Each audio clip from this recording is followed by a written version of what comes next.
Hey guys, j'espère que vous allez bien. Aujourd'hui on se trouve dans une nouvelle vidéo où je vais vous parler de mon dernier achat au niveau de dessin. Alors moi je suis quelqu'un qui dessine beaucoup avec les feutres à alcool et les critériums parce que pour moi c'est quelque chose, on va dire un terrain sûr pour moi. C'est-à-dire que j'ai évolué avec les feutres à alcool, j'ai évolué avec le crayon. Et je me suis dit c'est trop simple. Je suis pas du tout expérimentée mais c'est trop simple, faut que je me complique la tâche. Je suis allée voir plusieurs TikTokers, pas en vrai, hein, sur leur compte, plusieurs youtubeurs et plusieurs amis que j'ai en commun avec d'autres personnes. Et j'ai vu qu'ils travaillaient avec des crayons. Et des crayons, pas des crayons en plastique qu'on a tous chez nous, qu'on a à l'école, qui sont très clairement de la merde. C'est bien pour les premiers dessins, mais on peut pas évoluer avec ça. Du coup, après Noël, je suis allée à la Cultura avec ma mère et je me suis acheté des crayons Faber-Castell. Alors, pourquoi cette marque-là? Je ne sais pas vraiment. En fait, j'ai vu plusieurs youtubeurs, plusieurs tiktokers crier leurs éloges, dire que c'était une très très bonne marque. Après, j'ai aussi voulu acheter cette marque-là parce que pour moi, c'est vraiment la marque référence du dessin. J'en entends parler de partout, que ce soit au niveau crayon, feutre, peu importe. Et je me suis dit, je veux pas de la merde comme premier crayon. Je vais m'acheter de la qualité. Du coup, ce que j'ai fait, c'est que j'ai acheté une boîte de 36 crayons Faber-Castell avec des choix au niveau des couleurs assez élevés, puisqu'il y en a 36 quand même. Et voilà. Et j'étais assez contente de mon achat et je suis toujours contente, très clairement.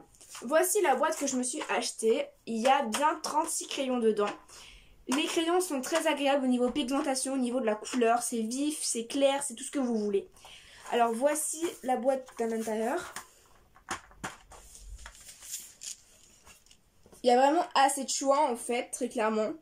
Alors là, ça se voit pas trop, mais les trois crayons qui sont là, ce sont pas des roses, hein, sinon je les aurais mis là-bas.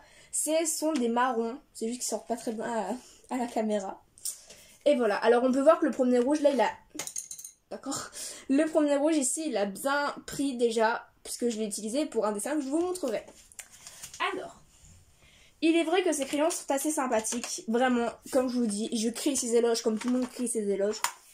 Mais j'étais un peu perplexe parce que il me manquait des crayons dedans. Non, je ne l'ai pas acheté avec des cases vides, très clairement. Mais par exemple, si vous voulez faire un personnage, il n'y avait pas de beige dedans. C'est vraiment les couleurs principales. Du coup, pendant que j'étais en stage d'observation en seconde, j'étais à Rouget et Play. J'ai décidé d'acheter 2 crayons couleur peau. Et les voici.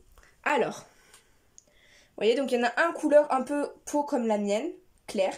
Et un pour les ombres, ou alors si la fille ou le garçon est un peu bronzé. Voilà.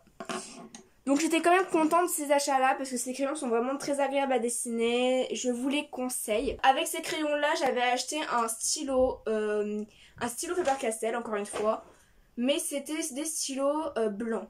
C'est-à-dire que le feutre blanc, c'est un stylo qui va vraiment faire de l'encre blanche.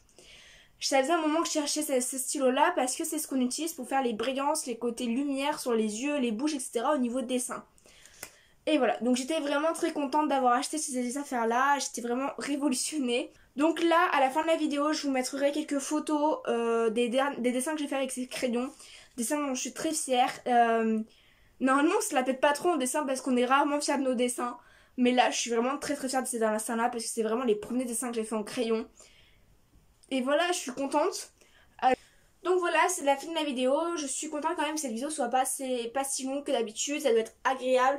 Le but c'était qu'elle soit courte et vous serve. Donc j'espère que ça a été le cas.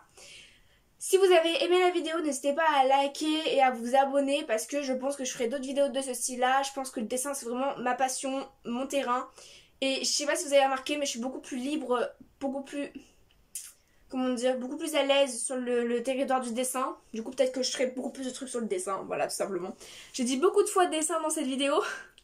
Si vous avez des questions, des idées de vidéos, si vous avez des questions au niveau dessin, si vous avez des marques de crayons à me proposer, si vous avez des remarques sur les dessins que je vais vous montrer, allez en commentaire. C'est un espace libre de partage. Et voilà, donc si vous avez vraiment aimé, que vous avez des personnes qui cherchent des crayons, des personnes qui dessinent dans vos entourages, partagez la vidéo. Et surtout, je vous laisse, n'hésitez pas aussi à vous abonner sur mes 3 comptes qui arrivent ici. Mon compte principal Instagram, mon compte dessin et mon compte TikTok. Voilà. Et sur ce, à plus!